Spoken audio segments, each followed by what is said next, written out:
సువార్త ముఖ్య ఉద్దేశం ఏమిటంటే అపోస్తలులు ఏం ప్రకటించారో అది మనం వింటే మనకు అర్థమవుద్ది.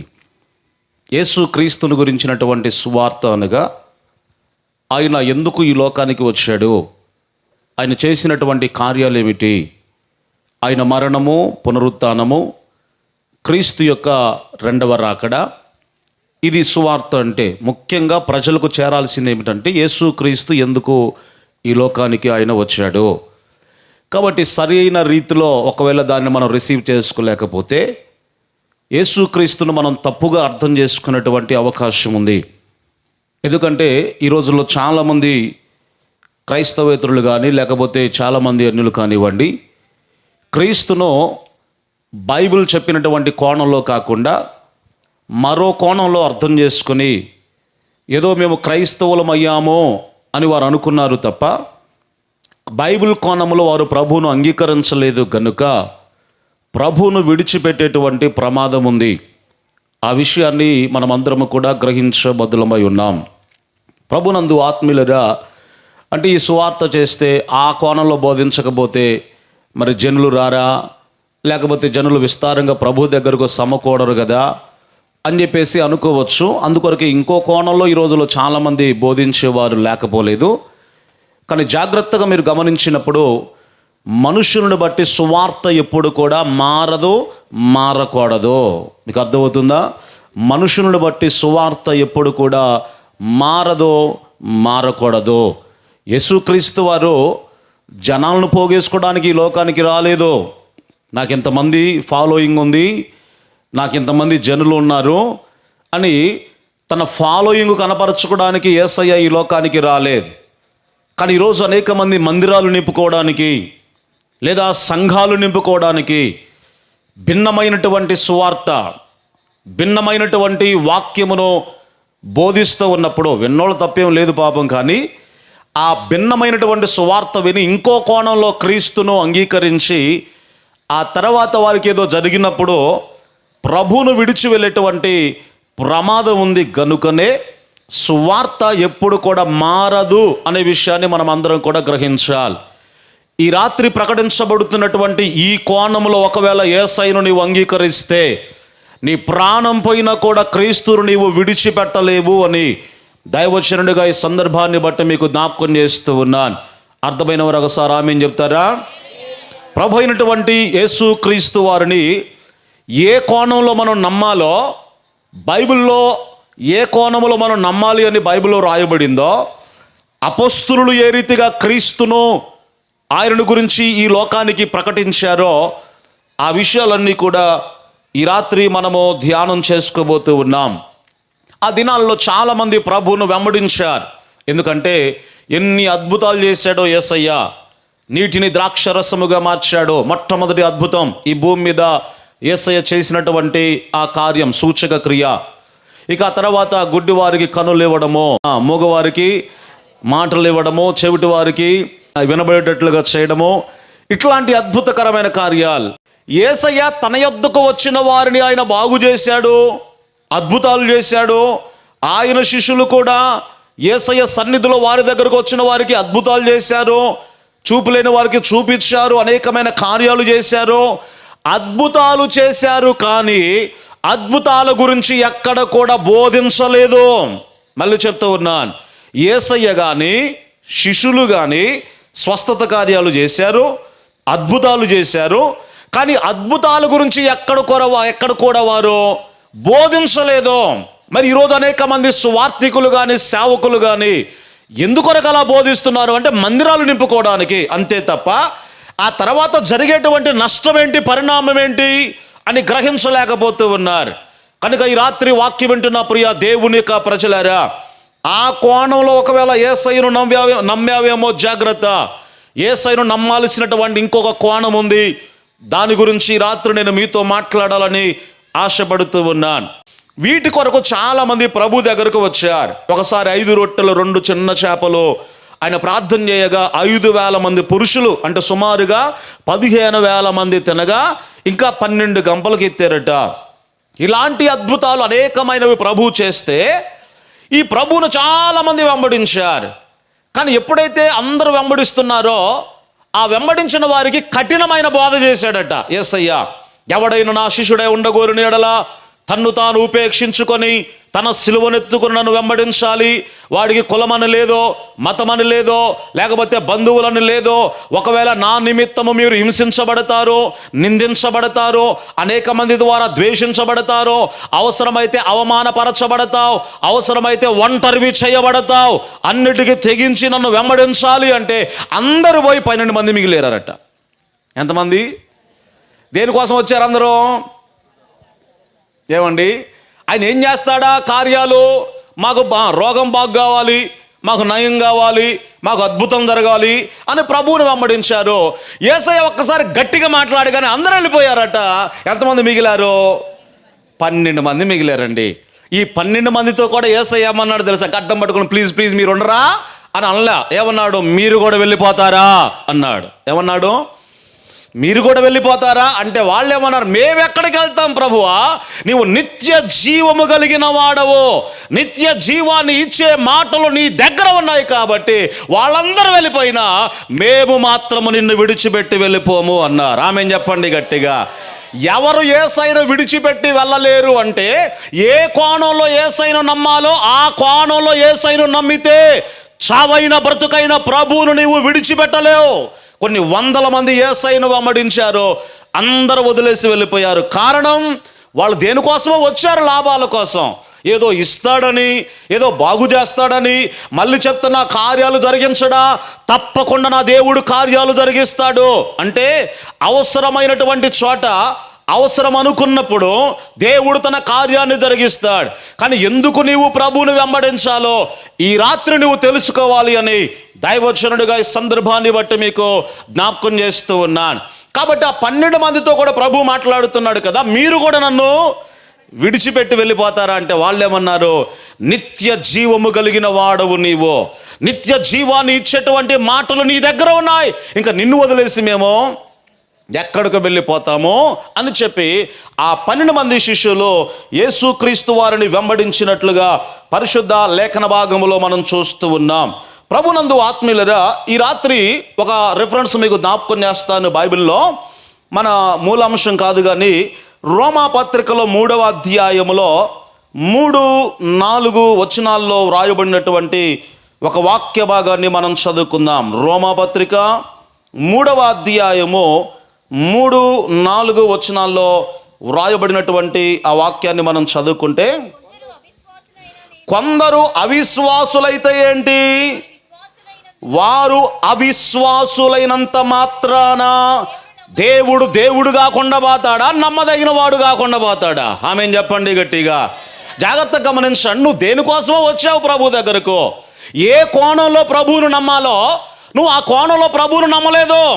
బైబిల్ ప్రకటించినటువంటి దేవుణ్ణి, అపోస్తులు ప్రకటించినటువంటి యేసయ్యను ఆ కోణంలో నువ్వు ప్రభువును నమ్మలేదు కాబట్టి నిన్నెవడన్నాడు క్రైస్తవుడని? అసలు నిజమైన క్రైస్తవుడు అంటే బైబిల్ చెప్పిన కోణంలో మాత్రమే ప్రభువును నమ్మాలి. చావైనా బ్రతుకైనా ప్రభు కొరకే అన్నట్లుగా ఎవడైతే ప్రభు కొరకు జీవించగలుగుతాడో అతడు కదా క్రైస్తవుడు. పౌలు అన్నాడు కదా, బ్రతుకుట క్రీస్తే, చావైతే నాకు లాభము అన్నాడు. అందరూ వదిలేసి వెళ్ళిపోయారు. 12 మంది మిగిలిపోయారట. యేసయ్య నాకు మంది ఇంతమంది ఉన్నారు, జనాభా ఇంతమంది ఉన్నారు, నాకు లక్షల మంది ఉన్నారు ఫాలోయింగ్ అని చెప్పుకోవడానికి రాలేదు. ఆయన ఏదైతే చెప్పాడో ఆయన వాక్యమును నమ్మి ప్రభువును గుర్తించి ఆయనను వెంబడించగలిగారు. చూసారా ఆ 12 మంది శిష్యులండి అపోస్తులలో. కనుక ఈ రాత్రికాల సమయంలో ప్రభు మనతో మాట్లాడుతున్నాడు. పౌలు ఇక్కడ అన్నాడు కదా, వాళ్ళకి ఏదో జరగలేదని, దొరకలేదని విశ్వాసులు అవిశ్వాసులైనంత మాత్రంలో, ఒకవేళ ప్రభువును కొంతకాలం ఎరిగి మరలా లోకములో కలిసిపోయినంత మాత్రములో ఆ దేవుడు దేవుడు కాకుండా పోతాడా? ఆయన నమ్మదగిన వాడు కాకుండా పోతాడా? నువ్వు ఒకవేళ నమ్మకత్వాన్ని పోగొట్టుకున్నావేమో, ఒకవేళ నీ జీవితంలో కలిగినటువంటి కొన్ని ఆటుపోటులు బట్టి, ప్రమాదకరమైనటువంటి ప్రతికూల పరిస్థితులను బట్టి దేవుని సన్నిధిని నీవు విడిచిపెట్టావేమో, జాగ్రత్త. ప్రభు నీతో మాట్లాడుతున్నాడు. యెహోవాను విడచి వేరొకని అనుసరించు వానికి శ్రమలు విస్తరించు అని బైబిల్ గ్రంథంలో స్పష్టంగా వ్రాయబడి ఉన్నది. అర్థమైతే ఆమెను స్తోత్రమో ఏదో ఒకటి చెప్పండి గట్టిగా. హల్లెలూయా. యెహోవాను విడచి అంటే కొంతకాలం ప్రభువును అంగీకరించి దేవుని సన్నిధిలో జీవించి ఒకవేళ నీవు అనుకున్నది జరగనప్పుడు ఆయనను విడిచిపెడితే ఈ రాత్రి దేవుడు నిన్ను సూటిగా మాట్లాడుతూ ఉన్నాడు నీతో. యెహోవాను విడచి వేరొకని అనుసరించు వానికి ఏముంటాయట? శ్రమలు విస్తరించును అని బైబిల్లో స్పష్టముగా వ్రాయబడి ఉన్నది. కనుక ప్రభునందు ఆత్మీయులరా, బైబిల్ చెప్పినటువంటి కోణములో ప్రభువును మనమందరము కూడా అంగీకరించాలి. ఇక్కడ పౌలు స్పష్టంగా అన్నాడు, విశ్వాసులు అవిశ్వాసులైనంత మాత్రములో, క్రీస్తు సువార్తను కొంతకాలము నమ్మి తర్వాత విడిచిపెట్టినంత మాత్రములో ఆ దేవుడు కాకుండా పోతాడా? ఆయన నమ్మకస్తుడు కాకుండా పోతాడా? నువ్వు నీ నమ్మకత్వాన్ని కోల్పోయావేమో, దేవుని మీద ఉన్న ప్రేమను నువ్వు కోల్పోయావేమో. కానీ ప్రేమించే విషయంలో ఆయన ఎప్పటికీ కూడా నమ్మకత్వము కలిగిన వాడే. తన కృపను చూపించే విషయంలో ఎప్పటికీ నమ్మకత్వం కలిగిన వాడే. నీ పాపములు క్షమించే విషయంలో ఆయన ఎప్పటికీ నమ్మకత్వము కలిగిన వాడే. అలాంటి నమ్మకత్వము కలిగిన దేవునికి ఒకసారి బిగ్గరగా స్తోత్రాలు చెల్లించుదామా? హల్లెలూయా. విశ్వాసి అవిశ్వాసి అయినంత మాత్రములో దేవుడు కాకుండా పోతాడా అని పౌలు స్పష్టంగా ఇక్కడ మనకు జ్ఞాపకం చేస్తూ ఉన్నాడు. కనుక ప్రభునందు ఆత్మీయులరా, బైబిల్లో ఆ కింద వచనాలు మీరు చదువుకుంటే పౌలు ఏమన్నాడు అంటే, ప్రతి మనుషుడు అబద్ధికుడు అవుతాడేమో కానీ దేవుడు సత్యవంతుడు కాకతేరడు. ఆమేన్ చెప్పండి గట్టిగా. ప్రతి మనుషుడు అంటే క్రైస్తవులను లేదు, యూదులను లేదు, అన్యుడని లేదు, లోకములో పుట్టిన ప్రతి మనుషుడు కూడా అబద్ధికుడు అవుతాడేమో కానీ ఈ దేవుడు మాత్రము సత్యవంతుడు కాకతేరడు. పౌలు గారు ఈ రోమా సంఘానికి ఉత్తరాన్ని రాస్తూ మొదటి అధ్యాయము ఎవరి గురించి చెప్పాడు అంటే అన్యులకు చెప్పాడు, మీరు మారు మనస్సు పొందండి అని చెప్పాడు. ఎందుకంటే ఈ 1వ అధ్యాయములో మీరు చదువుకుంటే దేవుని యొక్క స్వరూపమును వారు ఎలా మార్చారు అంటే చతుష్పాద జంతువుల రూపములోనికి, మనుషుల యొక్క రూపములోనికి, వారికి ఏమనుకున్నారో ఆ రూపంలోనికి మార్చేశారట అన్యులు. కాబట్టి మీరు మారు మనస్సు పొందండి అని మొదటి అధ్యాయం రాశాడండి. 2వ అధ్యాయం ఎవరికి రాశాడు? యూదులారా, మేము సున్నతి పొందాము, మాకు ధర్మశాస్త్రం ఉంది, మాకు లేకపోతే అబ్రహాము మా తండ్రి అని మీరు చెప్పుకుంటున్నారు, కానీ అబ్రహాము క్రియలు మీలో లేవు, యేసయ్య చెప్పినట్లుగా మీరు బ్రతకలేదు, కాబట్టి మీరు కూడా మారు మనసు పొందండి అన్నాడు. 3వ అధ్యాయంలో ఎవరికి చెప్పాడు అంటే మీరు క్రైస్తవులని అనుకున్నారు కానీ సువార్త ఉన్న కోణంలో, ప్రభువు చెప్పిన కోణంలో యేసయ్యను నమ్మలేదు, కాబట్టి మీరు కూడా మారు మనసు పొందండి అన్నాడు. ఆమేన్ చెప్పండి గట్టిగా.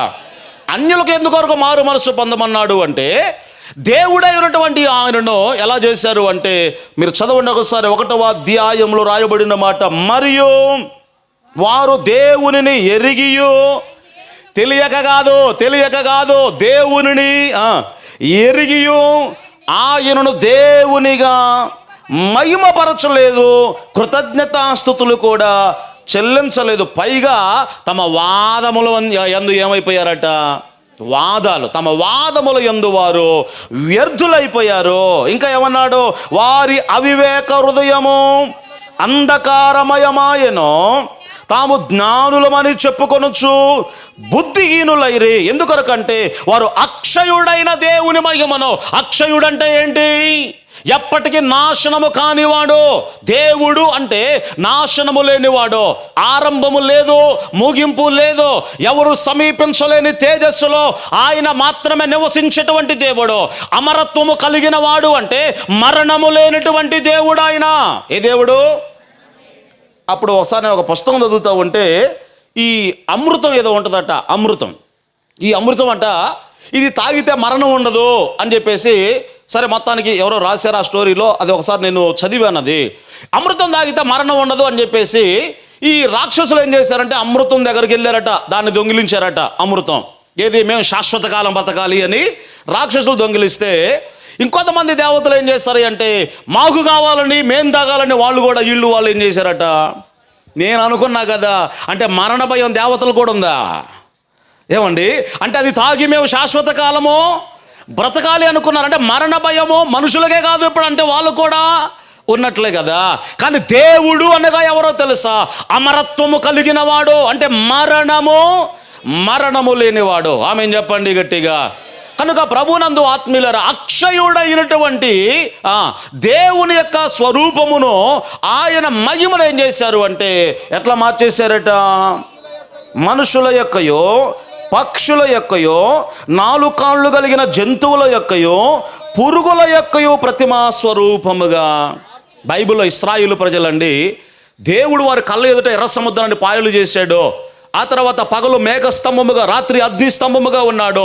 అట్లాంటి అద్భుతకరమైన కార్యములు దేవుడు వారి మధ్యలో జరిగిస్తూ ఉన్నాడు. ఆహారం కావాలంటే మన్నాను దేవుడు కురిపించాడు.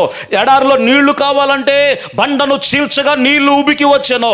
ఇన్ని కార్యాలు, ఇన్ని రుచి చూసిన తర్వాత మోషే గారు కొండ మీదకి వెళ్ళిపోతే వీళ్ళు ఇప్పుడు ఏం చేస్తారో తెలుసా? ఆ మోషే అన్నవాడు ఏమైపోయాడో మాకు తెలియదు. ఇప్పుడు మాకేం కావాలంటే ఒక దేవుడు కావాలి. ఎవరు కావాలి?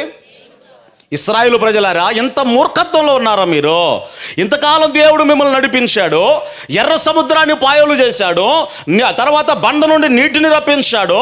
సర్వ జగత్తును నిర్మించినటువంటి దేవుని యొక్క కార్యాలు మీరు చవి చూసిన తర్వాత, పరలోక సంబంధమైనటువంటి ఆత్మ వరములను రుచి చూసిన తర్వాత మీరు తొలగిపోయారే. వీళ్ళు ఏమడుగుతున్నారు? మాకొక దేవుడు కావాలి. ఇశ్రాయేలు ప్రజల గురించి నేను మాట్లాడుతున్నా, అన్యుల గురించి కాదు. రైట్. ఇప్పుడు ఈ ప్రజలు ఏం చేశారు అంటే, మాకొక దేవుడు కావాలి అనగానే అహరోను ఏం చేశాడు? అది తప్పరా? ఎవడు పడితే వాడు దేవుడు కాదు, మనం చేసిన వాడు కాదురా నాయనా అని చెప్పాలి. అహరోను చెప్పాలా వద్దా? చెప్పాలి. కానీ ఏం చేశాడు? మీ దగ్గర ఉన్న బంగారం అంతా పోగు చేయండి అని అంతా పోగు చేసి అదంతా కూడా కొలిమిలో వేసి పోగరు ఒకటి తీసుకొని, పోగరు అంటే తెలుసుగా, పోగరు ఒకటి తీసుకొని ఏం చేశాడు? ఒక రూపాన్ని చేశాడండి. ఆ వేడి మీద ఒక రూపాన్ని చేశాడు. ఏంటి రూపం? ఇంత పొడుగు మూతి, వెనక ఒక తోక, 4 కాళ్ళు పెట్టేసి 2 చెవులు పెట్టేసి, ఇగోరా మీ దేవుడు అన్నాడు. ఏమన్నాడు? ఇదిగోరా మీ దేవుడు. కనీసం ఇప్పుడు వారి ముందు చేయబడినటువంటి దానిని ఇశ్రాయేలు ప్రజలు చూశారు కదా. ఇప్పుడు ప్రజలందరూ ఏం చేస్తున్నారు? దాని ముందు నాట్యం ఆడడము వారు మొదలు పెట్టారు. ఈ రాత్రి వాక్యం వింటున్న దేవుని యొక్క సంఘమా, దేవుని ప్రజలారా జాగ్రత్త. ఒక సందర్భాన్ని మీకు జ్ఞాపకం చేస్తాను. బైబిల్లో అబ్రహాము అనబడిన ఒక వ్యక్తి ఉన్నాడండి. ఆదికాండం 12వ అధ్యాయములో. ఈయన వృత్తి ఏమిటంటే, ఈయన తండ్రి వృత్తి ఏమిటంటే, వారట విగ్రహములు తయారు చేసి అమ్మి వచ్చినటువంటి ఆ డబ్బులతో కుటుంబాన్ని వారు పోషించుకునేవారు. ఎవరికి ఏమి కావాలో వారు తయారు చేసి ఇచ్చేవాళ్ళట. ఒకసారి దేవుడు ప్రత్యక్షమై మాట్లాడుతున్నాడు. అబ్రహామా, అబ్రహామా అని పిలుస్తున్నాడు. అప్పటికే తండ్రి చనిపోయాడండి. తండ్రి చనిపోయిన బాధలో ఉన్నాడు. ఒక స్వరం వినబడతా ఉంది. అయ్యో, ఇది మంచి స్వరముగా లేకపోతే మెరుపు లాంటి స్వరముగా ఉన్నది, ఇది ఎక్కడి నుంచి వస్తూ ఉంది అని అబ్రహాం ఎదురు చూస్తూ ఉన్నాడు. అబ్రహామా, అబ్రహామా అని పిలుస్తూ ఉంటే, ఎవరయ్యా నీవు అన్నాడు. నేను నీ దేవుడను అన్నాడు. ఓహో, ఏ దేవుడయ్యా? మన సోమవారం ఒకటి తయారు చేశానుగా, ఆ దేవుడా? కాదు కాదు అన్నాడు ఆయన. బుధవారం ఒకటి తయారు చేశానుగా, ఆ దేవుడా? కాదురా నాయన అన్నాడు. మన శుక్రవారం ఒకటి చేశాక అదే అయి ఉంటావు అంటే, కాదు, నీవు చేసిన దేవుడును కాదు, నిన్ను చేసినటువంటి దేవుడును అన్నాడు. ఆమెన్ చెప్పండి గట్టిగా.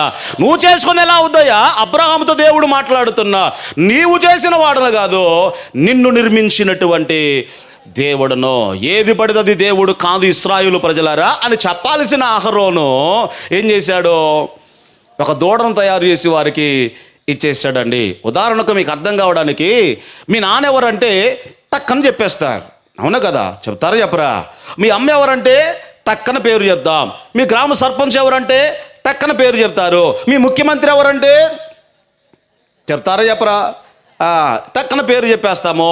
ప్రధానమంత్రి ఎవరంటే టక్కన పేరు చెప్పేస్తాము. దేవుడు ఎవరంటే ఎన్ని ప్రశ్నలు, అవునా కదా? చిన్న చిన్న విషయాల్లో అంత కరెక్ట్గా ఉన్నటువంటి నీవు సత్యవంతుడైనటువంటి దేవుని విషయంలో ఎందుకు అంత కన్ఫ్యూజన్? ఒక ప్రశ్న మిమ్మల్ని అడుగుతాను.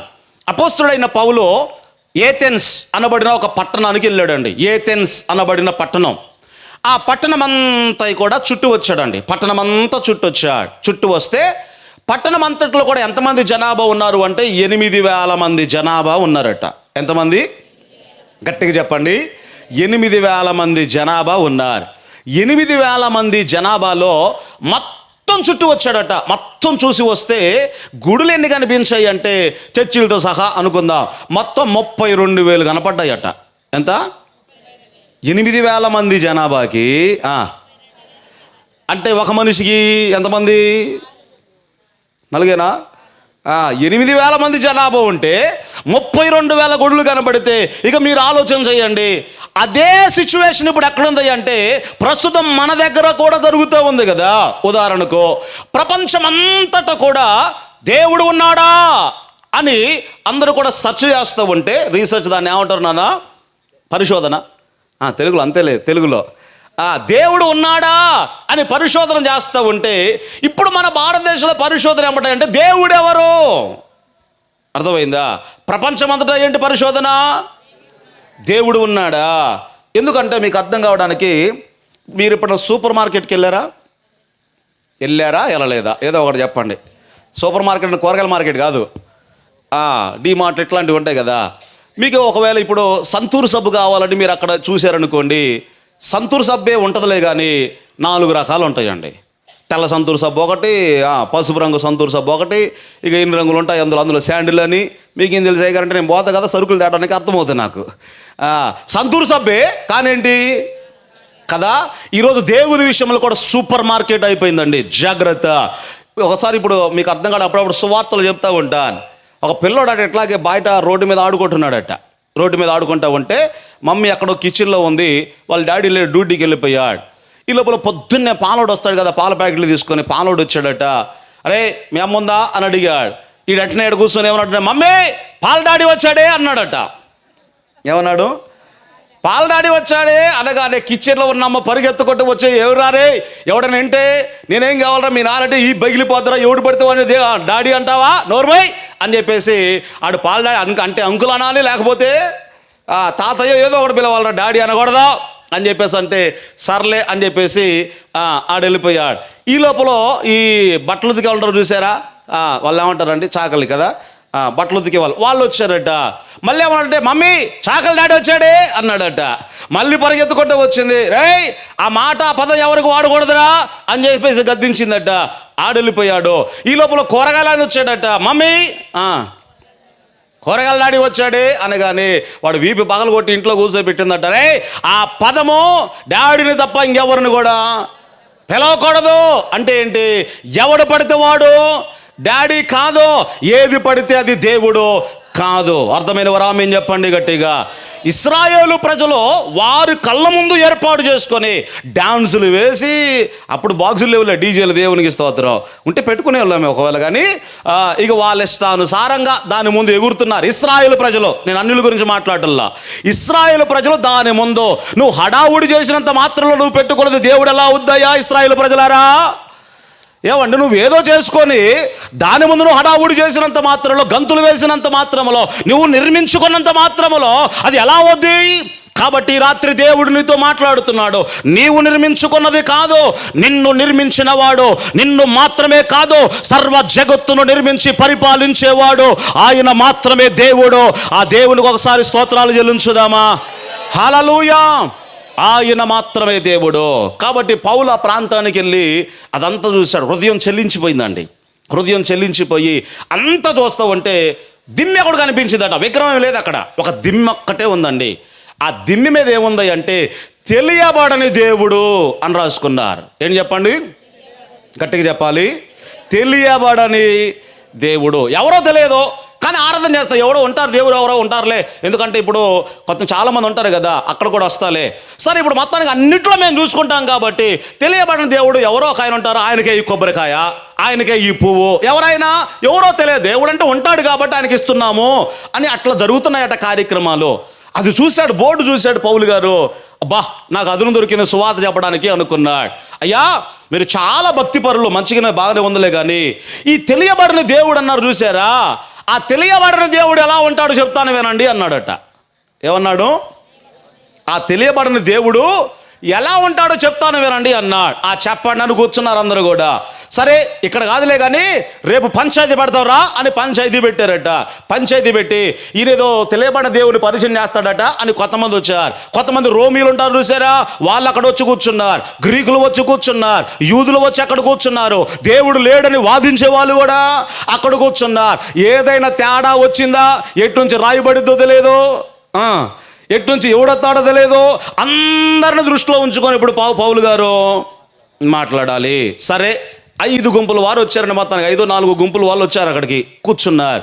అంటే ఎలాంటి వారు ఉన్నారంటే, ఒకటి అన్నిటిలో దేవుడే అనేవాళ్ళు. అన్నిటిలో దేవుడు అంటే ఇందుగలడు అందులేడు అన్న సందేహము వలదు, ఎందెందు వెతికినా అన్నందుగలడు అంటారు చూసారా.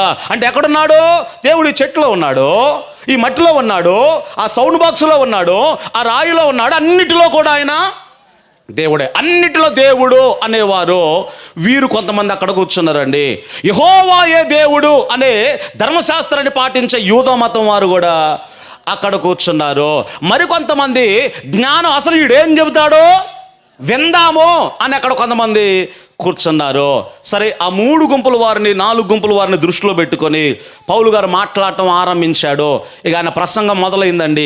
అపోస్తుల కార్యముల గ్రంథములో మీరు చదువుకుంటే 17వ అధ్యాయములో ఆ మాట అక్కడ వ్రాయబడి ఉన్నది. 17వ అధ్యాయము 24వ వచనముల నుండి మనం చదువుకుంటే, తెలియబడని దేవుడు ఎలా ఉంటాడో పౌలు భక్తుడు అక్కడ మాట్లాడుతూ అన్నాడు కదా, సర్వ జగత్తును అందరి సమస్తమును కూడా నిర్మించినటువంటి దేవుడు. దేవుడు అంటే మొదటి క్వాలిఫికేషన్ ఏంటి చెప్పండి? చెప్పాలి గట్టిగా. తెలియబడిన దేవుడు అన్నారు కదా, ఎట్లా ఉంటాడో చెప్తాను వినండి అని మొదలుపెట్టాడు. ఈ దేవుడికి ఉన్న మొదటి లక్షణం ఏమిటయ్యా అంటే, దేవుడు, సరే ఎవరనేది పక్కన పెట్టిన తర్వాత, దేవుడు అంటే ఎవరయ్యా అంటే సర్వమును, జగత్తును, మనుషులను కూడా సృజించినటువంటి వాడై ఉండాలి. ఆమేన్ చెప్పండి గట్టిగా. ఎవరు దేవుడు అంటే? నువ్వు చేసినవాడా, నిన్ను చేసినవాడా?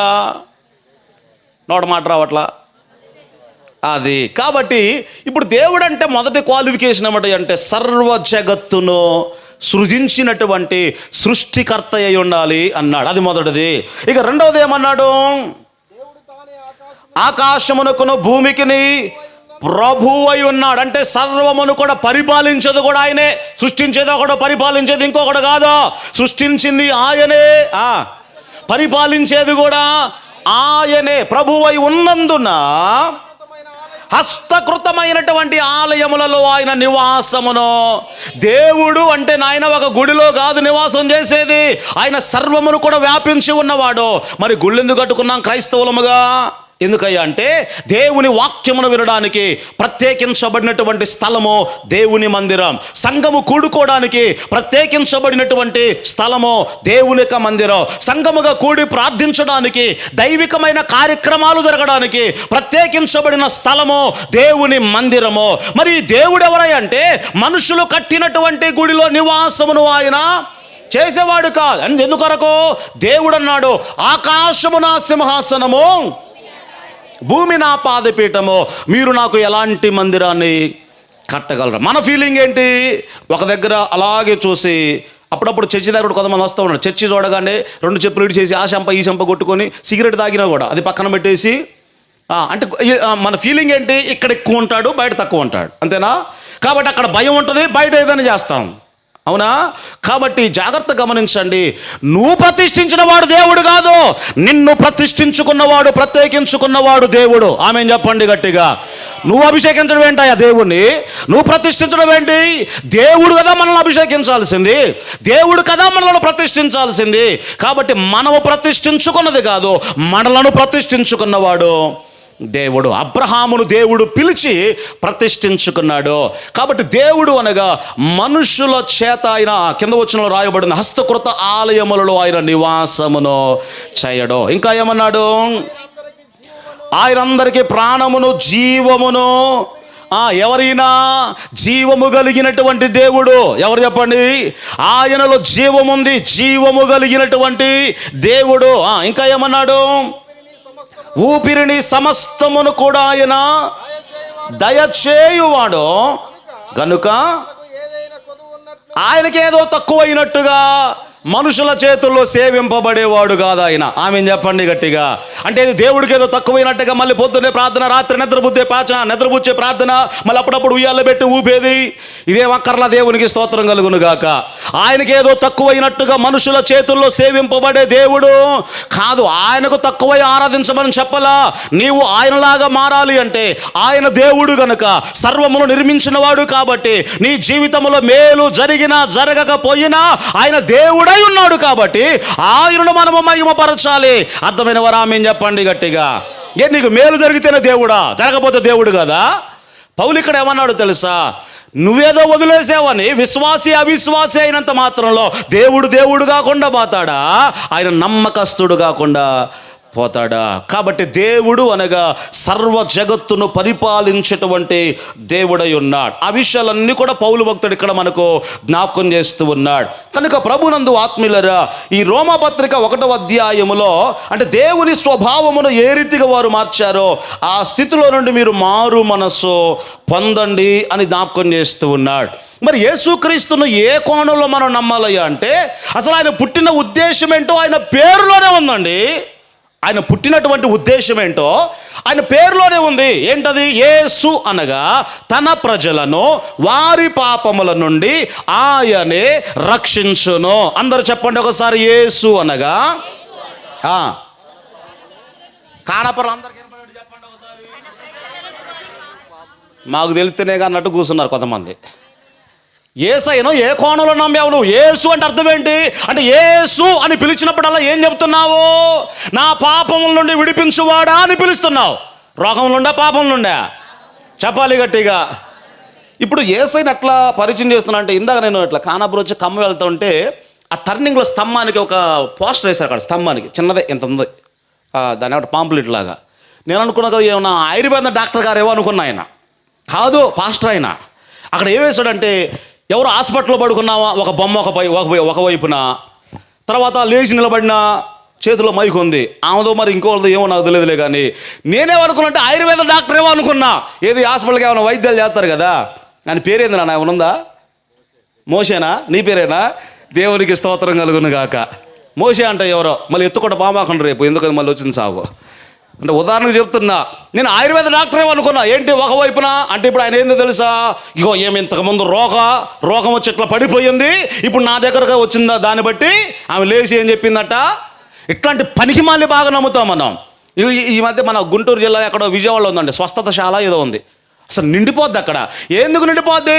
ఆ దేవుడు ఎవరు, ఏం వాక్యం, ఇదంతా మాకు అనవసరం. మాకు కావాల్సింది ఏంటంటే రోగం పోవాలా. ఏం పోవాలి?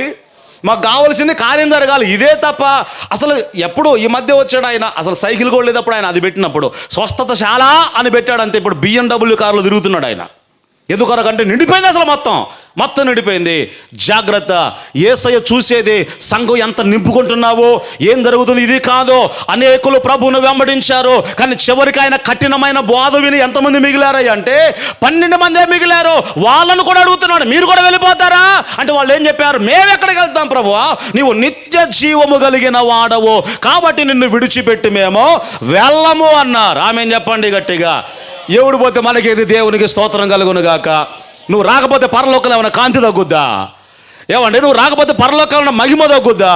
ఆయన నమ్మకత్వాన్ని ఏమైనా కోల్పోతాడా? జాగ్రత్త. ఈ రాత్రి వాక్యం అంటున్న దేవుని యొక్క ప్రజలారా, కానీ జాగ్రత్తగా నువ్వు గమనిస్తే ఇప్పుడు ఏదో దేనికోసం లాభం కోసం నమ్మావేమో, కానీ రేపు చస్తే నీ పరిస్థితి ఏంటి? రేపు చనిపోతే నీ గతి ఏంటి? మరణము నుండి తప్పించగలిగిన వాడు. ఏంటా మరణము? రెండవ మరణము, అగ్ని, నిత్య అగ్ని ఏదైతే ఉందో దాని నుండి తప్పించగలిగిన వాడు ఎవరైనా ఉన్నారా? మరణము తర్వాత మరో జీవితాన్ని ఇవ్వగలిగిన వాడు ఎవరైనా ఉన్నారా?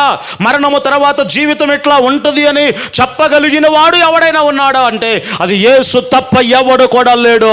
ఎందుకొరకై అంటే చావును చంపి 3వ దినమున మృత్యుంజయుడిగా ఆయన తిరిగి లేచాడు. కాబట్టి ఇప్పుడు దేవుడే, నువ్వు చనిపోయిన తర్వాత కూడా ఆయన నీకు దేవుడే. అర్థమైన వారు ఆమేన్ చెప్పండి గట్టిగా. హల్లెలూయా. పౌలు ఎందుకు నమ్మాడు తెలుసా దేవుణ్ణి? ఏమండి, అసలు ఆయనకు ఉన్నదంతా విడిచిపెట్టాడు. ఓడలు నావలు అన్ని విడిచిపెట్టి ప్రభువుని నమ్మాడు. ఎందుకు నమ్మాడో కరెక్ట్గా చెప్పాడండి ఆయన ఒక మాట. చూడండి ఒకసారి బైబిల్లో మీరు చదువుకుంటే ఫిలిప్పీ పత్రిక 3వ అధ్యాయములో అందరూ చూడాలి ఈ మాట. ఎందుకు నమ్మాడు అసలు యేసయ్యను అంటే రోగాల బలహీనత కొరకు కాదు. ఫిలిప్పీ పత్రిక 3వ అధ్యాయము 10వ వచనములో రాయబడినటువంటి ఒక మాటను మనం చదువుకుందాం. ఏ విధము చేతనైనను మృతులలో నుండి నాకు పునరుత్థానము కలగవలనని ఆయన మరణ విషయములో సహానుభవము గలవాడనై ఆయనను, ఆయన పునరుత్థాన బలమును ఎరుగు నిమిత్తము, ఆయన శ్రమలలో పాలివాడగుట ఎట్టిదో ఎరుగు నిమిత్తమును సమస్తమును కూడా నేను నష్టముగా, ఇంకా ఏమన్నాడంటే పెంటతో సమానంగా ఎంచుకున్నాను అన్నాడు. ఆమేన్ చెప్పండి గట్టిగా. ఎట్లా నమ్మాడు పౌలు గారు యేసయ్యను? నమ్మితే క్రైస్తవుడా ఇట్లా నమ్మాలి యేసయ్యను. ఎలా నమ్మాలట? ఆయన పునరుత్థానములు రుచి చూడడానికి, అంటే పునరుత్థానములో పాల్గొనడానికి. అంటే దీని అర్థం ఏంటి? ఈ భూమి మీద కొంతకాలం ఉంటాం, ఇది రోగాల నిధి శరీరము. చచ్చేదాకా ఏదో ఒక రోగాలు, ఏదో ఒక బలహీనతలు, సమస్యలు వస్తానే ఉంటాయి. కానీ చచ్చిన తర్వాత జీవాన్ని ఇవ్వగలిగిన వాడు ఆయన, మృతులలో నుండి తిరిగి లేచిన వాడు ఆయన. నేను కూడా మృతుల పునరుత్థానం పొందాలి అని, ఆ శక్తిని నేను పొందుకోవాలి అని సమస్తమును కూడా ఎలా ఎంచుకున్నాడట? ఇప్పుడు నువ్వు ప్రభు దగ్గరికి రావాలంటే ముందు నువ్వేం చేయాలి? సమస్తమును కూడా పెంటతో సమానంగా ఎంచుకొని ఆ తర్వాత నువ్వు ప్రభు దగ్గరకు రావాలి. ఏదో ఇస్తాడు, ఏదో చేస్తాడు అని వచ్చావనుకో, నువ్వు అక్కర్లు అసలు దేవునికి, అసలు నువ్వు రావడమే వ్యర్థం. అర్థమైన వరామేం చెప్పండి గట్టిగా? హల్లెలూయా. ఎవరి కోసం అంటే నీ కొరకు నువ్వు రావాలి. నాకు నిత్య జీవం కావాలి, నాకు మోక్షరాజ్యం కావాలి, నేను చచ్చిన తర్వాత నాకు జీవాన్ని ఇవ్వగలిగిన వాడు ఆయనే. ఎందుకొరకై అంటే మరణాన్ని జయించిన వాడు ఆయన తప్ప ఇంకెవడు కూడా లేడు అనే ఉద్దేశంతో దాని కొరకట సమస్తమును కూడా ఏం చేయాలి? పెంటతో సమానముగా ఎంచుకోవాలి. బైబిల్లో ఒక గుడ్డోడు యేసయ్య దగ్గరకు తీసుకుని రాబడ్డాడు. అక్కడ ఉన్నవారు అడిగారు, వీడు గుడ్డివాడుగా పట్టడానికి వీడు తప్పు చేశాడా, వీని కన్నవారు తప్పు చేశారా? అసలు యేసయ్య దగ్గరకు వచ్చారండి. ఇప్పుడు ఏం అడగాలి? వీడు బాగుపడాలయ్యా, నీ ఒకవేళ నీ చిత్తమైతే ఈ వ్యక్తిని బాగు చేయని అడగాలి. కానీ ఏం అడిగారు? ప్రశ్న. ఏం ప్రశ్న? వీడు గుడ్డివాడుగా పట్టడానికి వీడు పాపం చేశాడా, వీని కన్నవారు పాపం చేశారా? అంటే వీడు పాపం చేస్తేనో వీని కన్నవారు పాపం చేస్తేనో వీడు గుడ్డివాడుగా పుట్టలేదు, కానీ దేవుని యొక్క మహిమ వీడి యందు ప్రత్యక్షపరచబడాలి అని వీడు గుడ్డివాడుగా పుట్టాడు అన్నాడు యేసయ్య. సరే, మొత్తానికి ప్రభు వాళ్ళ మొఖాలు చూశాడు, తూ అని నేల మీద ఉమ్మి వేశాడు, ఉమ్ముని బురదగా చేశాడు, వాని కళ్ళకు రాశాడు, పో ఇక కోనోట్లకు వెళ్ళి కడుక్కో అన్నాడు.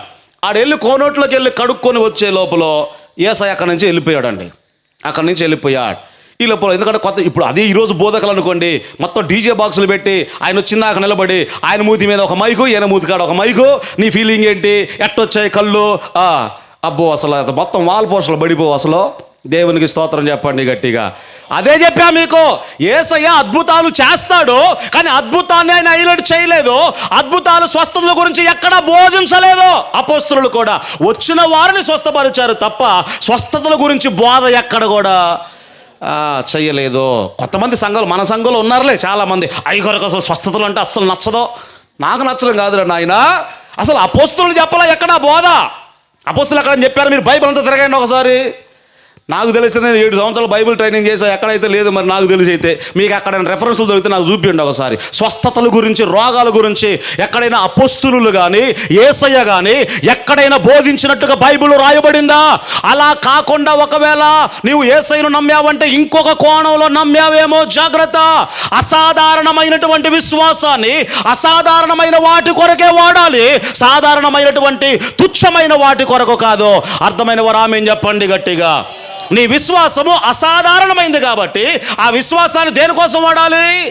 అసాధారణమైనటువంటి పరలోకం కొరకు, మోక్షరాజ్యం కొరకు, మృతుల పునరుత్థానం కొరకు, వాటి కొరకు వాడాలి, కానీ సాధారణమైన తుచ్చమైన వాటి కొరకు కాదు. పౌలు ఏమన్నాడు తెలుసా? కొరింథీ సంఘానికి ఉత్తరాన్ని రాస్తూ 15వ అధ్యాయములు అన్నాడు కదా, ఈ లోకం మట్టుకే ఒకవేళ ఆశల కొరకు, ఈ లోకమైనటువంటి వాటి కొరకు యేసయ్యను మీరు నమ్మితే మీకంటే దౌర్భాగ్యుడు ఎవడు లేడు అన్నాడు. ఏమన్నాడు? దేనికోసం నమ్మితే? ఈ లోక సంబంధమైన వాటి కోసం కానీ మీరు యేసయ్యను నమ్మితే అసలు మీకంటే మనకంటే దౌర్భాగ్యుడు ఎవడు కూడా లేడు. మరి ఎందుకొరకయ్యా అంటే మన విశ్వాసం అసాధారణమైంది కాబట్టి మన కార్యాలు కూడా ఎలా ఉండాలి అంటే, కోరికలు కూడా ఎలా ఉండాలి అంటే అసాధారణమైనవిగా ఉండాలి. పౌలు ఎందుకు నమ్మాడు అంటే, మృతుల పునరుత్థానము పొందవలనని నేను క్రీస్తును నమ్మాను అన్నాడు. సరే, ఇప్పుడు గుడ్డివాడికి చూపించాడు యేసయ్య, అక్కడి నుంచి వెళ్ళిపోయాడండి. అక్కడి నుంచి వెళ్ళిపోయాడు. ఈ గుడ్డివాడు వెతుక్కుంటున్నాడు. ఇప్పుడు కళ్ళు వచ్చాయి కదా, నాకు కళ్ళు ఇచ్చింది ఎవరని వెతుకుతా ఉంటే అలా నడిచి వెళ్తున్నాడు. ఈ లోపల కొంతమంది అక్కడ పెద్ద మనుషులు 2-3 కలిశారట. పెద్ద మనుషులు ఎక్కువలే ఆ ఊరిలో. సరే, ఆ పెద్ద మనుషులు 3 కలిసి, ఏమరా ఎక్కడికి వెళ్తున్నావు అని అడిగారు ఈ గుడ్డివాడిని. ఎక్కడికి వెళ్తున్నావు అంటే, ఆయన ఎవరు? యేసు ప్రభు అయ్యా, నాకు కళ్ళకు బురద రాశాడు, కళ్ళు ఇచ్చాడు, నేను ఆయన స్వరాన్ని అయితే విన్నాను కానీ ఆయన చూడలేదు, ఆ స్వరం కూడా సరిగా గుర్తులేదు, మరి నాకు ఆయన ఎక్కడున్నాడని వెతుక్కుంటూ నేను వెళ్తున్నాను అన్నాడు. ఇంకోసారి కానీ యేసు మాట ఎత్తావు అంటే, ఆయన బాగు చేశాడు అన్నావంటే, ఆయన గురించి చెప్పావంటే మాత్రం ఊరుకోం అని చెప్పేసి అన్నారట. ఆ తర్వాత వాళ్ళు ఏమన్నారంటే, నువ్వు అన్ని అబద్ధాలు చెప్తున్నావురా, అసలు మనల్లో ఉన్న గుడ్డోడు ఈడు. ఇంకోటి అన్నాడు, ఇంకో పెద్ద మనిషి వచ్చాడు. ఆయన పెద్ద మనిషి అడిగారట, ఏందా గొడవేంది, మీ గొడవ ఏందంటే, ఆయన ఏమన్నాడు, యేసు కళ్ళు ఇచ్చాడని. వీళ్ళిద్దరు ఏమన్నారట, యేసు బాగు చేయలేదని వీళ్ళిద్దరు. వచ్చిన పెద్ద మనిషి ఏం చేశాడు అంటే, కిందికి పైకి చూశాడట, ఒక పిచ్చులారా, అసలు మనవులో ఉన్న గుడ్డోడు ఈడు కాదురా అన్నాడండి. బైబిల్లో యోహాను సువార్త మీరు చదువుకోండి, అసలు మనవుల్లో ఉన్న గుడ్డోడు ఈడు కాదా, ఇంకొకడు ఉన్నాడు అన్నాడట. ఈయన ఉన్నాడు, పెద్ద మనిషి నన్ను సరిగా చూడు, నేనే ఆ గుడ్డివాడిని, యేసు నన్ను బాగు చేశాడు అంటే, నువ్వు కాదురా అని చెప్పేసి ఆయన. మీ ఇంతకిందాక చెప్పాక ఆ ఊర్లో పెద్ద మనుషులు ఎక్కువ అని. ఇంకో పెద్ద మనిషి వచ్చాడట, ఏందిరా గోలేందిరా అంటే, ఈయన ఒక చిన్న సలహా ఇచ్చాడు, మనం కొట్టుకోవడం ఎందుకు, ఇప్పుడు వాళ్ళ తల్లిదండ్రులు మన ఊర్లోనే ఉన్నారుగా, వాడు రూపం అంటే సరే గుర్తులేదు, సరే అక్కడికి వెళ్ళి వాడు అడుక్కొని వస్తూ ఉంటాడు కాబట్టి వాడు రూపం సరిగా గుర్తులేదు, ఇంటి దగ్గర సరిగా ఉండడుగా, కాబట్టి ఆయన తల్లిదండ్రులు మన దగ్గరే ఉన్నారు కదా, వాళ్ళనే అడుగుదాము అని పంచాయతీ పెట్టారండి.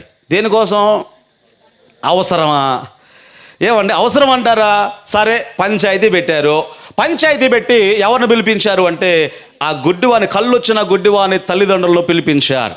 తల్లిదండ్రులు పిలిపించి ఇప్పుడు అందరి సమక్షంలో అడుగుతున్నారట కదా, ఇదిగో మీకు గుడ్డివాడిగా పుట్టిన కుమారుడు వీడేనా, అందరి ముందు నిలవబెట్టి గుడ్డివాడిగా పుట్టిన కుమారుడు వీడేనా అని అడుగుతావంటే వాళ్ళు ఏమన్నారు, ఆన్సర్ వచ్చేసింది. ఏంటది, అవును మాకు గుడ్డివాడిగా పుట్టిన కుమారుడు. మరి వదిలేయాలి కదా అక్కడితోనిగా. అంటే వాళ్ళు ఏంటంటే, ఎక్కడైనా ఏదైనా దొరుకుద్దా, ఏదైనా దొరికితే ఇప్పుడు ఏం చేయాలి అంటే, కులంలో నుంచి వాడిని వెలివేయాలి. అదే ఉంది అక్కడ, ఏదైనా దొరుకుద్దేమో అని చూస్తున్నారు. ఇంకో ప్రశ్న ఏంటి, ఇంకో ప్రశ్న అంటే, అయితే వీడికి కళ్ళు, ఆడు చెప్తున్నాడుగా, ఎవరో కళ్ళు వచ్చినోడు చెప్తున్నాడు, అది ఎనొచ్చుగా. ఎవరిని అడుగుతున్నారు ఇప్పుడు, కుటుంబాన్ని. ఎందుకొరకాయ అంటే, యూదుల్లో అప్పటికే ఒక ఆజ్ఞ వచ్చేసిందట. ఏంటది, ఎవరైనా ప్రభువును నమ్మితే వారిని ఏం చేయాలి అంటే, యూదా మతములో నుండి లేకపోతే యూదా కులములో నుండి వారిని ఏం చేయాలి, వెలివేయాలి అనే ఒక రూల్ తెచ్చారట. దానికి భయపడి వాళ్ళు ఏమన్నారు, అయ్యా వాడైతే గుడ్డివాడిగా పుట్టిన సంగతి అయితే వాస్తవమే, కానీ వాడికి కళ్ళు ఎలా వచ్చాయో మాకు, అది కూడా ఎందుకు చెప్పారో తెలుసా, మీరు చదవండి బైబిల్లో. యూదులకు భయపడి చెప్పలేదట. అర్థమవుతుందా మీకు, యూదులకు. ఈరోజు చాలామంది ప్రభువును నమ్ముతున్నారు కానీ భయం. ఏంటి భయం, మమ్మల్ని పేరంటాలకు పిలవరేమో, కార్యక్రమాలకు రారేమో, కార్యక్రమాలకు పిలవరేమో. ఏమైంది మరి, ఏమైందండి, నిత్యరాజ్యాన్ని కోల్పోతావా, లేకపోతే నిత్య జీవాన్ని కోల్పోతావా? తుచ్చమైనటువంటి లోక సంబంధమైనటువంటి వాటి కొరకు జాగ్రత్త దేవుని సంగమా. రేపు నువ్వు చచ్చావంటే నేను ఎప్పుడెప్పుడు పాది పెట్టాలా, తొందర కానండి అని పాది పెట్టి వచ్చేవాడే తప్ప, నువ్వు చచ్చాక నీతో పాటు వచ్చేవాడు ఎవడు కూడా లేడు. నిత్య జీవాన్ని ఇవ్వగలిగిన వాడు, మరణాన్ని జయించినటువంటి ప్రభు అయిన యేసు క్రీస్తు వారు మాత్రమే. నువ్వు బ్రతికి ఉన్నప్పుడు, నువ్వు చనిపోయిన తర్వాత కూడా నీతో ఎల్లప్పుడూ ఉండేవాడు ఆయనే. ఆమేన్ చెప్పండి గట్టిగా, హల్లెలూయా. ఇక్కడ వరకు పనిచేస్తాయేమో ఈ లోక సంబంధమైనవి. కాబట్టి అది అంటున్నాడు పౌలు, తుచ్చమైనటువంటి వాటి కొరకు ప్రభువును మనం నమ్మితే అసలు మనకంటే దౌర్భాగ్యుడు ఎవడు కూడా లేడు అని స్పష్టముగా అపోస్తుడైన పౌలు భక్తుడు మాట్లాడుతూ ఉన్నాడు. ఆ విషయాలు కొరింథీ పత్రిక 15వ అధ్యాయము 19వ వచనములో ఆ విషయాలన్నీ కూడా అక్కడ వ్రాయబడి ఉన్నాయి. ఒకసారి యేసయ్య ఇలాగే వాక్యాన్ని బోధించుకుంటూ ఆయన వెళ్ళిపోతూ ఉంటే అక్కడికి ఒక ఆవిడ విన్నదట. అక్కడ ఆ చెవిని ఇచ్చనబడి యేసు క్రీస్తు ఆయన దగ్గరికి వెళ్తే ఆయన బాగు చేస్తాడేమో అని చెప్పేసి ఆమె అనుకొని, ఆమె విశ్వాసం ఎలా తెలుసా, యేసయ్య ఎక్కడ బోధించలా, ఈరోజు బోధకులు బోధించినట్టుగా చేతి రుమాలు పట్టుకోండి అందరూ ఇట్ట ఓపండి మీరు బాగుపడతారు, ఎక్కడ బోధించలాళ్ళు. మీరు చూడండి బైబిల్లో. ఆమె విశ్వాసం అది, ఆమె పర్సనల్ అది. ఏంటి ఆమె విశ్వాసం, ఎంతగా నమ్మిందంటే అసలు యేసయ్యతో సేకరణ కాదు, ఆయన వస్త్రపు చెంగు ముట్టుకుంటే చాలు నేను బాగుపడతానని ఆమె వ్యక్తిగతంగా నమ్మింది. ఆమె వ్యక్తిగతంగా నమ్మి, ఇంతమంది జనాభా ఉన్నారు కదా, 12 సంవత్సరాల నుండి రక్తస్రావం అంట ఆమెకు. 12 సంవత్సరాల నుండి రక్తస్రావము. అలాంటి భయంకరమైన పరిస్థితిలో ఉంది. యేసయ్య దగ్గరకు రాలేక ఆ జనాభాలో కాళ్ళ సందులో పాక్కుండా అలా వచ్చేసి సందులో నిలబడి ఆయన వస్త్రపు చెంగట్ల దూరం నుంచి అట్లా పట్టుకుందట. అలా పట్టుకోగానే వెంటనే ఆమె రక్తధార ఆగిపోయింది, బాగుపడిపోయిందట. మళ్ళీ సైలెంట్గా వెళ్ళిపోతూ ఉంది. అప్పుడు యేసయ్య అన్నాడు కదా, ఇదిగో నా ప్రభావము నాలో నుండి వెడలిపోయింది అన్నాడు. దీని అర్థం ఏమిటాయంటే ఆమె సైలెంట్గా వెళ్ళిపోయింది అక్కడ. కానీ యేసయ్య కోరుకునేదేంటి? నువ్వు బాగుపడాలనే కాదు, అది ఒక సువార్తగా ఉండాలి, లేకపోతే దేవునికి మహిమ కలగాలి. నీకు ఏది జరిగినా ఎవరికి మహిమ రావాలి? దేవునికి మహిమ కలగాలి. నన్ను ఎవరు ముట్టుకున్నారు అని చెప్పేసి ఆ తర్వాత వచ్చింది నేనయ్యా, 12 సంవత్సరాల నుంచి ఇట్లా ఉంది నా పరిస్థితి, నీ వస్త్రపు చెంగు ముట్టుకుంటే చాలు అనుకున్నాను, బాగుపడ్డానయ్యా అంటే అప్పుడు యేసయ్య ఒక మాట అన్నాడు. ఇక్కడ ఏమన్నాడు అంటే సమాధానము గలదానవై నీవు పో. ఏమన్నాడు? సమాధానము గలదానవై వెళ్ళిపో అన్నాడు. అది గుర్తుపెట్టుకోండి. అదే ఆ పట్టణాలు యేసయ్య సంచరిస్తూ ఉన్నప్పుడు పరిసయ్యుడు అనబడినటువంటి ఒక ఆయన యేసయ్యను భోజనానికి పిలిచాడట. పరిసయ్యుడు భోజనానికి పిలిచాడు. యేసయ్య కూర్చొని భోజనం చేస్తూ ఉంటే ఈ లోపల ఆ పట్టణం అంతటిలో కూడా, మీరు చదువుకోండి ఇంగ్లీష్ బైబుల్ ఏముంటుంది అంటే, ఆ పట్టణం అంతటిలో కూడా ఉన్నటువంటి ఒక వ్యభిచారి అని రాయబడింది. ఆ పట్టణం అంతటిలో కూడా ఉన్నటువంటి ఒక వ్యభిచారి. ఎంత భయంకరమైన వ్యభిచారో.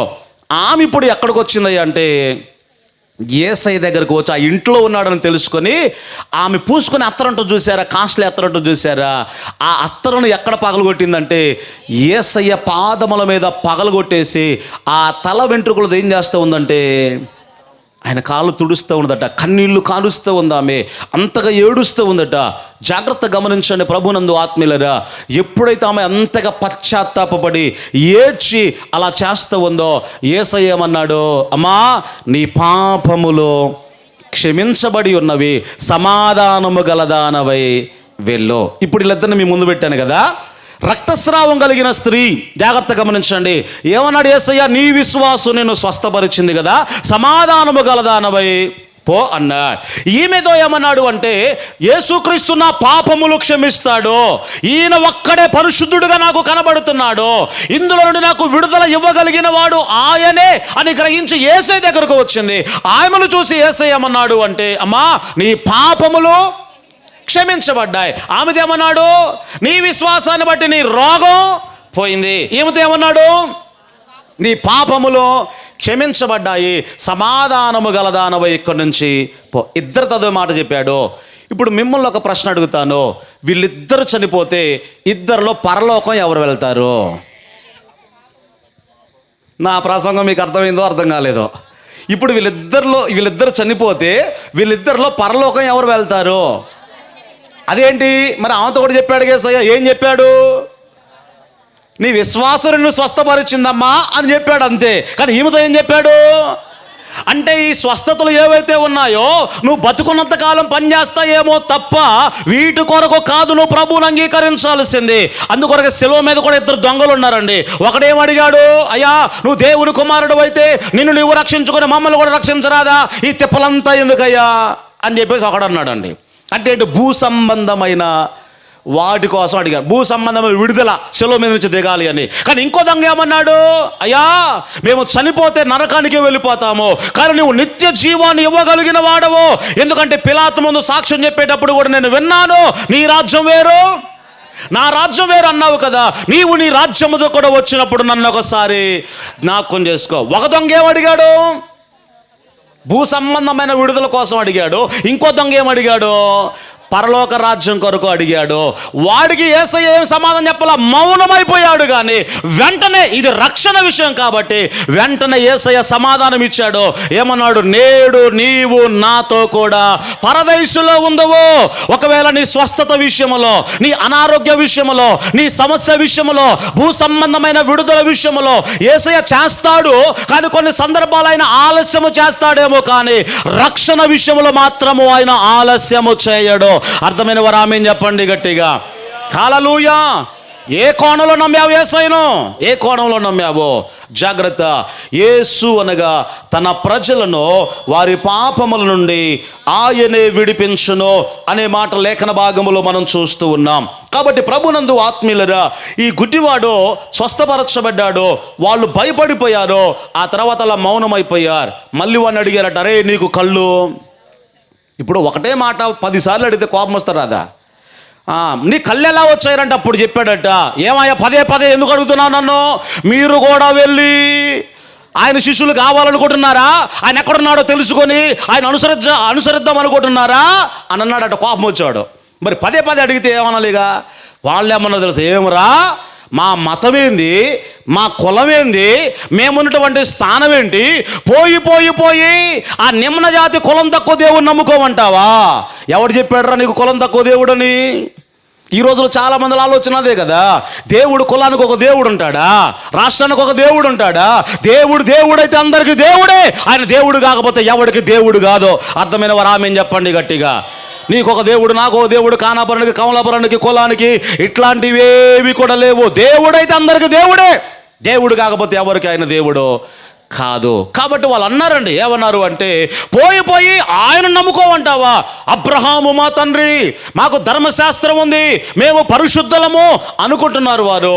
అప్పుడు ఆ పిల్లోని ఏం చేశారు అంటే ఆ గ్రామంలో నుండి వెలివేశారండి. ఈరోజు అనేక సందర్భాల్లో క్రైస్తవులను కూడా సమాజం ఎలా ఉంచుతారు అంటే వెలివేసినట్టుగా ఉంచుతారండి. ఎందుకొరకు అంటే ప్రభువును నమ్మినటువంటి కారణాన్ని బట్టి. నువ్వు తాగి రోడ్ల మీద బొరలాడుతున్నా ఎవడు పట్టించుకోడు సరిగా పెద్దగా. అర్థమైందా? నువ్వు ఎన్ని కార్యాలను లోకంలో గలీజుగా బతుకో, పెద్దగా ఏముంటుందండి. కానీ అన్ని మానుకొని నేను కరెక్ట్ మార్గంలో వెళ్తున్నాను అంటే మాత్రం ఏం చేస్తారట. కానీ మీకు మాట చెప్పనా, యేసయ్య ఎంత గొప్పవాడు అంటే అనేక మంది బ్రతుకులను ఆయన మార్చాడు. నీకు స్వస్థత దేవుడు ఇస్తాడునే కాదనట్లేదు, కానీ ఆ విషయంలో ఒకవేళ ఆయన కొంతకాలం ఆలస్యం చేయవచ్చును. కానీ యేసయ్య నాకు రక్షణ కావాలి, నాకు నిత్య జీవము కావాలి అని హృదయపూర్వకముగా నీవు అడగగలిగితే ఈ రాత్రే నా దేవుడు నీ కుటుంబాన్ని దర్శించునుగాక. స్తోత్రం చెప్పండి గట్టిగా. హల్లెలూయా. రక్షణ విషయంలో మాత్రము ఆయన ఆలస్యము చేయడు. యేసు అనగా అర్థం ఏంటి చెప్పండి? తన ప్రజలను వారి పాపముల నుండి ఆయన విడిపించను. అలా రక్షణ పొందిన వారు చాలామంది ఉన్నారు ఇక్కడ. త్రాగుబోతులు, దొంగలు, లేకపోతే నరహంతకులు ఉన్నారు, కొంతమంది వ్యభిచారులు ఉన్నారు, తర్వాత దీని ఏమంటారన్నా పొగదాగేవారు ఉన్నారు. ఇక్కడ మనకు సైదులు గారు ఉన్నారు, చాలాసార్లు సాక్ష్యం కూడా చెప్పాడు ఆయన. గౌడాస్ కుటుంబం నుంచి నిలబడ్డాడు, వెంటనే రక్షణ పొంది చేయి పైకి ఎత్తాడు చూడండి. ఆయన దగ్గరికి వెళ్ళినప్పుడు మరణ పడకలో ఉన్నాడు, మంచం మీద కింద ఒక బొచ్చు పెట్టారండి, ఇసుక పోసి కింద ఒక బొచ్చు పెట్టారు. హైదరాబాద్ తీసుకెళ్తేనట్టు దేశపోండి ఇంటికి అన్నారు. మొత్తానికి ఏదో అట్లా ఉండి మీరే కోరారనుకుంటా కదా, ఇక్కడ హాస్పిటల్ ఉండలేకపోతున్నాను, ఇంటికి తీసిపోతే సచ్చేది ఏదో ఇంటికాడ వస్తా అన్నట్టుగా ఇంటికి తీసుకొచ్చా. అంతకుముందు మన దానిల్ గారు నాన్నగారు స్టెఫెన్ గారు అప్పుడప్పుడు చెప్తే ఉన్నాడట, ప్రార్థన రా అంటే నేను రానని వాడు ఏదో అన్నారట. మీరు అప్పుడు అయ్యా స్టెఫెన్ గారితో అన్నాడట, ఏది నీ దేవుడు నిన్ను మారుతాడులే అని స్టెఫెన్ గారు అంటే, నీ వల్ల కాదు మీ దేవుడి వల్ల కూడా. ఇప్పుడు ఈరోజు మన మధ్యలో ఉన్నాడు, దేవునికి స్తోత్రం చెప్పండి గట్టిగా. నీ వల్ల కాదు, ఎవరి వల్ల కాదు అని చెప్పేశాడు. అన్ని వ్యసనాలు ఉన్నటువంటి వ్యక్తి ఈరోజు ఎంత చక్కగా మార్చబడి, అంటే యేసు అనగా అర్థం ఏమిటో అంటే తన ప్రజలను వారి పాపముల నుండి ఆయన విడిపించను. ఇంకా జాన్వేసులు గారు కూడా మన మధ్యలో ఉన్నారు. ఇంతకుముందు 2 కట్టలు 3 కట్టలు తాగేవాడు, ఏంటి బీడిలో 2-3 కట్టలు తాగేవాడు ఆయన. ఎన్నిసార్లు చెప్పాడు మాకు సాక్ష్యం అది. దేవునికి స్తోత్రం చెప్పండి గట్టిగా. చాలాసార్లు చెప్పాడు మాకు సాక్ష్యం అది. ఎప్పుడు అసలు దాదాపు మాటికి తాగేవాడట. ఒక్కసారే వాక్యం విన్నాడట, మందిరానికి వచ్చి వెళ్ళాడట. ఆ తర్వాత కూడా తాగుదామని ఆ కట్టలోంచి బీడి ఇట్లా తీసి రోట్లో పెట్టుకుంటే పెడపెడగా చేదుగా విషంగా అనిపిస్తూ ఉందట. అది తీసి పక్కన పడేసాడు. కొద్దిసేపు ఆగి మళ్ళీ ట్రై చేశాడు, మళ్ళీ అట్లాగా అనిపించిందట. ఈ కొద్ది అని చెప్పేసి పక్కన పడేశాడు. మళ్ళీ ఎంతవరకు దాని జోలికి. అంటే నేను చెప్పదలుచుకుంది ఏమిటాయంటే, అన్ని మతాలు చెప్తాయి చెడు చూడొద్దు, చెడు మాట్లాడొద్దు, చెడు వినొద్దు అని అన్ని చెప్తాయి. కానీ చెడు చేయకుండా ఉండగలగడానికి శక్తిని ఇవ్వగలిగిన వాడు ప్రభు అయిన యేసుక్రీస్తు వారు మాత్రమే. ఎందుకొరకై అంటే ఏ పాపము లేనటువంటి మహాపరిశుద్ధుడైనటువంటి దేవుడు ఆయన. ఆమేన్ చెప్పండి గట్టిగా. హల్లెలూయా. చెడు చేయొద్దు అని అందరూ చెప్తారు, కానీ చెడు చేయకుండా ఉండడానికి శక్తిని ఎవరిస్తారు? పరిశుద్ధుడైనటువంటి దేవుడు. ఈ కోణంలో యేసైనా మనం నమ్మాలి. ఏ కోణంలో? యేసు అనగా అర్థం ఏంటి చెప్పండి? తన ప్రజలను వారి పాపము నుండి ఆయన విడిపిస్తాడు. చివరికి ఒక రిఫరెన్స్ మీకు జ్ఞాపకం చేస్తాను. బైబిల్లో లూకా శుభవార్త 19వ అధ్యాయము 1వ వచనంలో రాయబడిన మాట, జక్కయ్య అనబడిన వ్యక్తి సమస్తాన్ని కూడా విడిచిపెట్టి, ఇంతకుముందు భయంకరమైన పాపి, లంచగొండి, కానీ ఎప్పుడైతే యేసయ్యను ఇంట్లోనికి ఆహ్వానించాడో సమస్తమును కూడా పాపాన్ని విడిచిపెట్టి యేసుక్రీస్తును ఆయన వెంబడించాడు. కాబట్టి యేసయ్యను వెంబడించాలి అంటే భూ సంబంధమైన వాటి కొరకు కాదు, పర సంబంధమైనటువంటి వాటి కొరకు. మరి చెయ్యడా? మీరు మొదట నా నీతిని, నా రాజ్యమును మీరు వెదకండి, అటు తర్వాత అవన్నీ కూడా మీకు అనుగ్రహించబడును. కాబట్టి పరలోక సంబంధమైన వాటి కొరకు మనం వెతికినప్పుడు ఈ భూ సంబంధమైన వాటిని కూడా దేవుడు మనకు అనుగ్రహిస్తాడు. అటు కృప పరిశుద్ధాత్మ దేవుడు మెండుగా మనకు అనుగ్రహించును గాక.